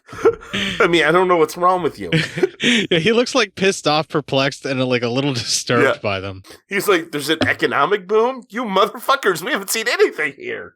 Of course it hasn't come out to us because it hasn't trickled down yet. Yeah. Then it transfers to Milan, and they talk about what a great city it is, and it's how, it's, look at the bright lights decorated for Christmas. They go, although some thought it was beautiful when it was lit by torches, but, whatever. Welcome to the future. Then they go to the opera, which is the entertainment for the rich, and you see all the rich people there and all that. And you cut back to the country folk, and their entertainment is taking turns, making sure they can decapitate a live rabbit in one swing. This was horrific, and this is where it goes full Mondo. Yeah, that was pretty fucking bad. Yeah, not a good look. I get that it's like a cultural competition thing, but it's also horrific and outdated, like bullfighting. Yeah, exactly. Then they cut to the Vatican, and they talk about how the church and how grand it is and how bishops come there for council and all that kind of stuff. And so you get a lot of looks at the Vatican. Then there's this gigantic tower, apparently, that is actually you're able to move. So men in the town will come, get underneath it, and move it. But it's huge. It's like a fucking tower. And they try to move it while people look on. It's fucking insane. Yeah, it was a really interesting cultural touchstone, and it really brings you back after watching them try to behead a living rabbit hanging from its legs. Yeah. I'm trying to get over that. Now I'm seeing these people move a tower. I don't know what I'm doing. Yeah, I know. It's so weird in juxtaposition with no explanation, and they just keep jumping to all of this weird footage. Yeah, and then they release those sky lanterns that are actually in shapes of like different animals and stuff for a celebration. I hate sky lanterns. They cause shit ton of fires and they're dangerous as fuck, but okay. And that ends that 20 minutes. Yeah, that's fair about sky lanterns because it is a flame that eventually will fall and it's an automatic fire wherever it lands. Yep. I hate that they came here and the people want to use them here and they do it for the 4th of July. And I'm like, at least the fireworks pretty. You just light it off a lantern. What does that do for you? I don't understand that one. I don't know. Yeah, we could just move on. I got nothing else to add to that sky lantern diatribe. Yeah, I'm sorry. In the next 20 minutes, it's something that happens when I get older, man. Now I think about property. Then you have the clergy around starting the next 20 minutes, and people are kissing their rings and kissing the floor by their feet, and it's fucking don't like it. Then they have an area where women can pray loudly, and you have this group of women just yelling out their prayers and all that. And then it cuts to Naples, where it's a time of celebration, and people there are parades, and people are having fun, and you're just getting really crazy. It's one of their bigger celebrations. And everyone, like, they in the old days, it was probably different, but these days you have plastic tubes and everyone starts beating each other over the head with these things. Because, in their fireworks that go off, and then this dude talks about how he and his family, his father's father, have been in charge of creating these fireworks for these celebrations. That was kind of interesting. Yeah, again, it's just a travelogue thing, and they are trying to sell it as very salacious and weird, and see how insane these Italians are the entire time, though. It's very true, yeah. I mean, that's why you, like, go modern in the city and everything looks, well, okay, that looks like regular stuff. And then, but look in the country, look at all these wacky people. It'd be like us going, look at the beauty of, look at the beauty of Miami, Florida. Oh, that's so nice. And now here's the Appalachian Mountains. Now here's the rest of Florida. yeah, here's the rest of Florida. And it's fucking weird. Here's Florida. Oh, Florida's nice. Yeah, Miami. Oh, look at this. Orlando has this big amusement park. And here are the Everglades. So. Holy shit. What the hell is that guy doing on that cop car? Don't worry about it. That's just Florida Man. Florida Man is something that you will see very often. See, we're making a Mondo documentary right now. We need to move on. Yeah, we are. Yep. And then we see, all right, then they talk about different, their sculptures and statues, and the guy talks about how, painstakingly they were built and all that, and, then they have this whole thing where they're paying respects to old soldiers and all this, and then they talk about their political parties. They have 8 different political parties, and the narrator goes through, like, a variety of slogans from all the nominees for their leadership. And then they cut to a woman who's a miracle worker, as she's, like, trying to cure people using a fucking snake in the countryside again. So it's giving you that fucking, like, what the fuck's going on? Yeah, it's a cultural touchstone that they do have this sort of, like, it's not Santeria, because that's more a Latin-based, even though, Romance and Latin all spurs from Rome and Italy kind of anyway. But it's sort of like voodoo or like magic, where, like, she's supposed to have some kind of a power, and that's what they're doing, is she's trying to heal him with her magical powers. But really all she's doing is rubbing a snake on him, and I'm just waiting for the snake to bite the kid's lip. Yeah, right? You're just like, the fuck's going on? No, like, I'm really cheering for that to happen while it's on screen. Yeah. It's like, you're playing with the snake. That's how you get poison, not get rid of poison. That's how you get venom, not withdraw poison. Yeah. So then we cut to the Miss Italy competition, who will then go on to compete in Miss World and Miss Universe. And then, one logical step deserves to go to little kid pageants, which is just fucking gross. Yeah, I was having a good time till they jumped to the little kid pageants, and then I was really, really grossed out, too. Yeah. Then, luckily, we get away from that, and we go to jousting. People practicing having jousting matches. And then another way to celebrate something or other is whacking a chicken that's hung upside down. Yeah, trying to hit a chicken and or cut off its head too. There's a lot of decapitation, like by a piñata style. It's really kind of grotesque. It makes me wonder if, like, maybe they would just make their own piñatas. It would be better than lopping the head off a living chicken. Yeah. I'm like, okay. I'm okay for you doing it for food, but you do it as quickly and painlessly as possible. This just seems like needless and cruel. Yeah, it really, really does. So then we cut to the Venice Film Festival, and the guy was like, women will do anything for a chance at fame at these things. And, like, it was, like, really cold and wintry outside, yet this woman's trying to get pictures out on the beach in the water. Famous people, we see, Jayne Mansfield, she's getting out of a car, and she's being mobbed by everyone. Everyone wants to see her. She gets in, and then the narrator goes through some of the most famous Italian actors and actresses. I don't. Yeah, this goes on for a while. Yeah. Then we go back to the southern part of the country, and women are working while their men have gone to the northern part to find work. These women stay in the village, and they are now trying to help stop a mountain from sliding into their village by moving rocks and shit like that. And that ends that 20 minutes going into the final 20. This movie is 15-ish minutes shorter than the Jayne Mansfield one that we just covered, and feels infinitely longer. It does. And yet there's infinitely less notes in it because a lot of it's not, there's nothing to talk about. It's just visual. Yeah, the one thing I definitely want to talk about is those ladies lifting some amazing boulders, balancing them on their head with these pads. They're like these donut like pads on top of their head, and then walking up those flights of stairs. Some of those rocks looked really fucking heavy, and I question whether or not I could carry them, let alone balance them on my neck like that. That's incredible. Those ladies were insane, and that was awesome. Yeah, my hat's off, and I salute them. Yeah, that alone was worth the price of admission of sitting through and waking up and sleeping through and waking up and going back and finishing this movie. Like, seeing that made that worthwhile. Just because I was so impressed with just the feat of strength alone, but also the balance and how they were able to do that, and just like amazed at how small of a person could carry such large of a rock like that. Like, some of the rocks were ridiculously huge, and I just could not fathom. I'm like, you're gonna break yourself. What are you doing? And they just move like it's nothing. It's so impressive. Oh yeah, big time. Yeah. It's really awesome. Yeah, I wanted to talk about that because there's fuck all to talk about besides that. Yeah. I mean, that's at least one of the most impressive things in this whole documentary. So, right. Well done, ladies. Yeah, it's not covering any new ground. It's not telling us things that we didn't need to know. And as a matter of fact, it's trying to be salacious, and it's a little fucking mean-spirited at some points about a people that you're trying to embrace and celebrate. And I feel like you're just sending the wrong message here, movie. Yeah, right.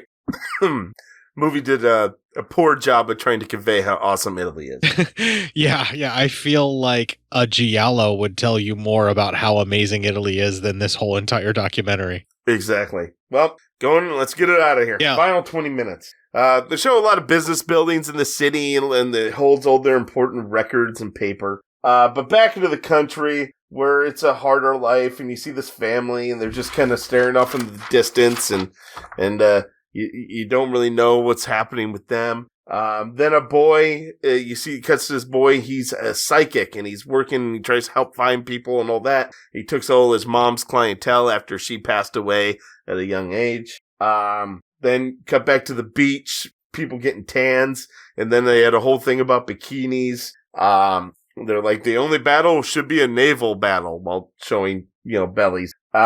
Which was salacious and dumb, but kind of fun, and at least kept my attention because of how salacious it was. But then again, it feels like, women being filmed against their knowledge for this. Yeah, exactly. Very voyeuristic and weird. Oh yeah, big time. Then you have, you're back into the old country, and country folk are doing a song and dance for a recently deceased person. They, to end it, the narrator tells more land facts. Again, kind of just recaps everything we just learned. He says the exact same thing about it being 300 miles wide and at the widest and only 1,000 long, whatever. Yeah. And that was it. And then roll credits.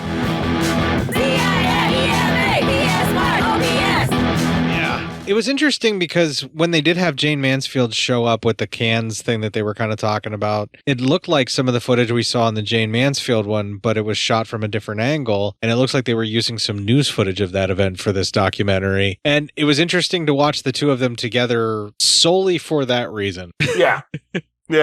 I didn't get really a lot from this other than the land mass of Italy. And that back in the 60s, Italy was a very, I suppose you can't even say back in just Italy. It's probably every place back in the 60s, was a very, night and day between your cities and your country of living. Probably the 60s is probably the same for America. Things in, New York City were probably vastly different than things in, in Kansas. Well, the country always lags behind the city for that kind of progress, or at least it used to. The internet has been a great equalizer, which is why so many of the conservative, traditional, or backward folk are freaking the fuck out like they are everywhere, because the internet has exposed them to a world that terrifies them. Exactly. But that's all. I guess it's always interesting to see a world, when you can revisit the world before the internet, and when even a country was almost a world. It just seems everything's gotten a lot smaller with the internet, the advent of the internet, where now, back then a whole country could be in a world within itself. And visiting it on a TV special on an afternoon documentary being screened on the TV because they're trying to fill time in this era in like 1966 we're talking about is when this was aired on American TV with the American dub. Like that totally would be like this wild exotic ride where you get to see something you've never seen before while you watch the documentary. So yeah, of course they build it up and they make it a little salacious and stuff. And that was the equivalent of the Learning Channel back then. It's amazing that the Learning Channel devolved into what it devolved into when it actually used to teach people stuff. Yeah, exactly. But I remember in TLC was the Learning Channel. Now it's, do you have 15 billion kids? Awesome. Let us tell your story. Yeah, it's TLC is the new Mondo movies is what I'm getting at. Yeah, you're very much right. Yeah, and it's really fucking depressing to look at it that way. And I'm glad that this review brought me to that. But I have nothing else to say about this movie other than it's worth the watch to see those ladies haul those rocks up those fucking stairs. It's amazing. Yeah, but I have nothing else to say either. Yeah, so that and moving the tower was fucking interesting as hell. Yeah, too. the moving the tower was really cool. There's some moments that are cool, and it's kind of fun to watch in the historical context. But also, I fell asleep at least 3 or 4 times and had to go back. I understand that.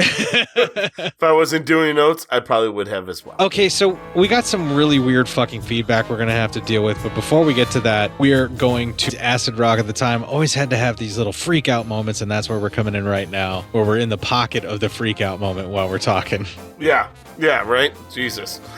All right, I'm playing the freak out moment in this very psychedelic music because we got a really weird message that came in, all right? All right. It says it's from your couch, and it was sent to me. Okay. Time for incoming mail! Hey, Cort, it's your couch.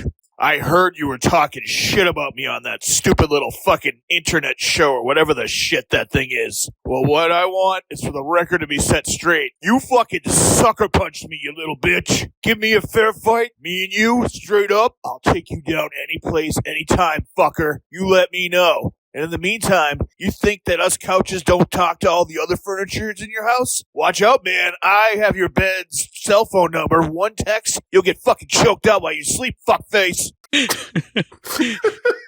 All right. Do you remember the context of why my couch is apparently so surly with me? No, you have to remind me. All right, I confess to beating the fucking shit out of my couch last week. Oh, yeah, that's right. You almost you fucking broke your hand. No, I didn't break my hand. I hurt my wrist. I was punching so hard. Your wrist. Right? Yeah. So apparently my couch took that as me talking shit about kicking its ass. And it apparently somehow manifested its will upon this voicemail for me. If it talks to is a toilet considered furniture? Because if so, man, you might want to be careful. Might get an unwilling bidet incident or something. Yeah, just like fucking water pressure shot right up the butt. That's just a really bizarre way of taking my confession about my inability to control my anger, and it almost diffuses my guilt and feeling silly about it. Because now I feel like I have to start talking shit back to my couch, and then thank you, Ken. I'll out him for it. Ken from Rhode Island put that together. I almost feel like Ken and I should have a back and forth where I talk shit about my couch. That was good stuff. I like that. Good job, Ken. Yeah, it does. It diffuses the situation and the tension that confession brought about. Oh yeah, big time. It's going to give us a really nice, happy note to end the show on, don't you think? Yeah, I like that. That's good stuff. Yeah, so let's go ahead and end the goddamn show. Here's an Ending Legion promo. If you enjoyed this show, then make sure you check out the other great shows on the Legion Podcast Network, like Cinema Psyops, Cinema Beef, Devour the Podcast, Duncan and Bo Come Correct, Exploding Heads Horror Movie Podcast, Friday the 13th, Get Slayed, The Hellming Power Hour, Hello, This is the Doom Show, Hero Go Show, Kill the Cast, Underwater Kaiju from Outer Space, Jerry Hates Action, Legion After Dark, Mental Health, Obsessive Cinema, Discourse, Pick 6 Movies, the podcast by the Cemetery, the podcast on Haunted Hill, the Psychosemantic Podcast, Rick Radio, House of Wax, Dude Looks Like the 80s, Rabbit and Red Radio, The Shadecast, Short Bus Cinema, 2 Drink Minimum Commentaries, The VD Clinic, Who Will Survive Horror Podcast, and Witch vs. the Doomsday Clock. With such a wide spread of shows, there is guaranteed to be a niche for you to fall in love with. Horror, politics, movies, books, sex, music, commentaries, health, video games, kaiju, action, news, comedy, and opinions that would most likely get you killed in some parts of the world. We are proud to bring you some of the best podcasting in the world. Check us out at www.legionpodcast.com, iTunes, Spotify, Stitcher, YouTube, and any other dark corner of the internet where podcasts can be. Spelled with a K at the end instead of a C. Band, the Elastic Band Spaz, 1967. So basically the year of Jayne Mansfield's death and the release of the documentary that we started off the show with, 1967. We've reached the year and we are at the end, finally, of those reviews. All right. If you'd like to find other instances where we did a double dose of something and it wasn't quite right and it was a very difficult, hard pill to swallow, all the previous 328 instances of that ever happening on an episode, legionpodcast.com/cinema-psyops. It's all there available for you in that archive. Yeah, that's all there. Everything. Every stupid fucking thing we've done. Including picking fights with my couch at this point because the show has just gotten that surreal. Yes. It's real. It's all real. Everything's real. If you'd like to see some things that are super real, you can check out our Instagram feed, cinema_psyops, where we've got the real deal in the most stolen and repurposed memes. But there are memes. It's everyone's memes. Well, of course, they're there for the people. You can all share them. Yeah. That's what memes are for. They're digital art for the people. They're all our memes. Everyone's memes. You can also twit a couple of tweets to a couple of twats on the hate-filled shitfest known as Twitter that has now been reformed into a porn bot heaven where all the twats that are tweeted at you are the kind that you'd like. All those tasty porn bots. I'm at Cort_psyop there, and why does anyone even care what Matt's is anymore? No, kind of broke up on me there. Oh, I was just talking shit about you. It's fine. Oh, cool. You can also reach us in the Facebook group, Cinema Psyops, and by us, I mean me, because Matt just wants you to leave him the hell alone. Fuck. I'm scared, all right? I'm scared of opening up again. I've been hurt too much before. Sure, that's what it is. You can email feedback to Cort, cinemapsyopscort@gmail.com with your conspiracy theories as to what it actually is, as to why Matt doesn't respond to anybody anymore. Well, that's not even fair. I mean, fuck it. Well, while you're out there once again leaving your fucking co-host in the lurch, kick the fuck out of this weekend, bacon. Hello. All right, start recording on your side. Done. 1, 2, 3. Okay, do you have clips for both movies or just the first one? Just the first one. The other one, it's a documentary. They're both documentaries, really. Well, I guess they are, but at least hers, there's something, I don't know, more entertaining about it, about her life, I guess, and she's actually narrating it. You just have a dude narrating about Italy. So I didn't do clips for the second one. I don't know why. I always think of clips as something to convey a story, and at least with Jayne Mansfield, she was conveying her own story. With this guy, he's just telling you facts you can read from a book. Okay, that's fine. All right, so what we're going to do is we're going to do the Italians second. And all right. We got 2 weeks of this week and next week. We're doing the Mondo movies, basically, okay. Like these mock documentary kind of flicks. Alrighty. All right, so that's kind of what we're going to be talking about. That's why we're doing these. Well, then I probably should have done the clips for the second one, but oh well. Live and learn. No, Live and learn. You don't have to grab clips from a movie, and like you said, we can just talk about the documentary. I'm fine with that. We're gonna have 2 more next week. The first one's like the important one, and the other one is like the bonus feature. Okay. Kind of like what you did here. So you chose the right one. The Mansfield one is the important one. Yeah. The Mansfield. I figured that was more the main feature.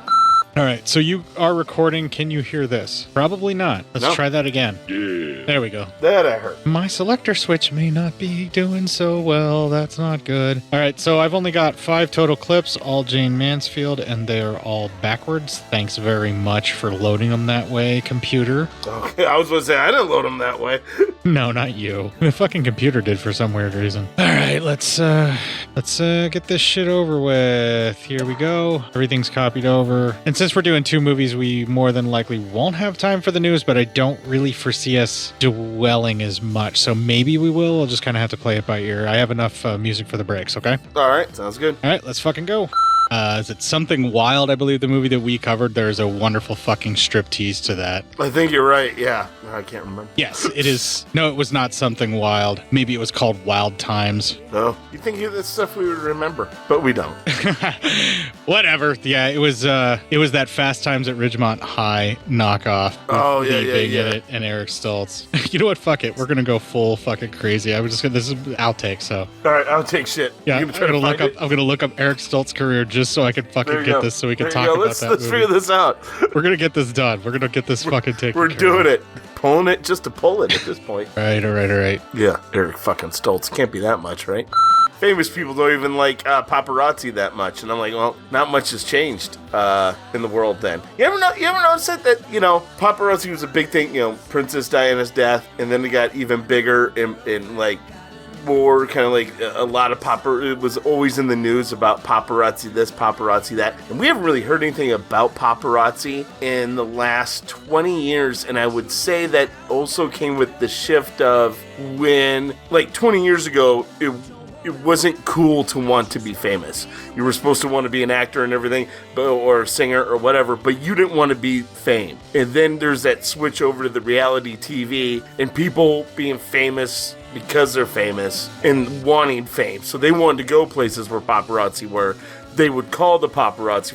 So you don't have those same issues anymore the last 20 years because it's people who want to be seen. Where before people didn't want to be seen. And I think that's what drove the public and the paparazzi to want more of that. Wow. Thank you for that social dissertation. Can we please finish the review? Wow, Jesus Christ. I was just going into something I thought was interesting. You're not wrong, but I feel educated and I'm a little pissed about it. I'm like, God damn. Look, don't you fucking teach me about pop culture in the last 20 fucking years. Talk about the fucking movie. Yes, all right. God damn. How dare you educate me, sir?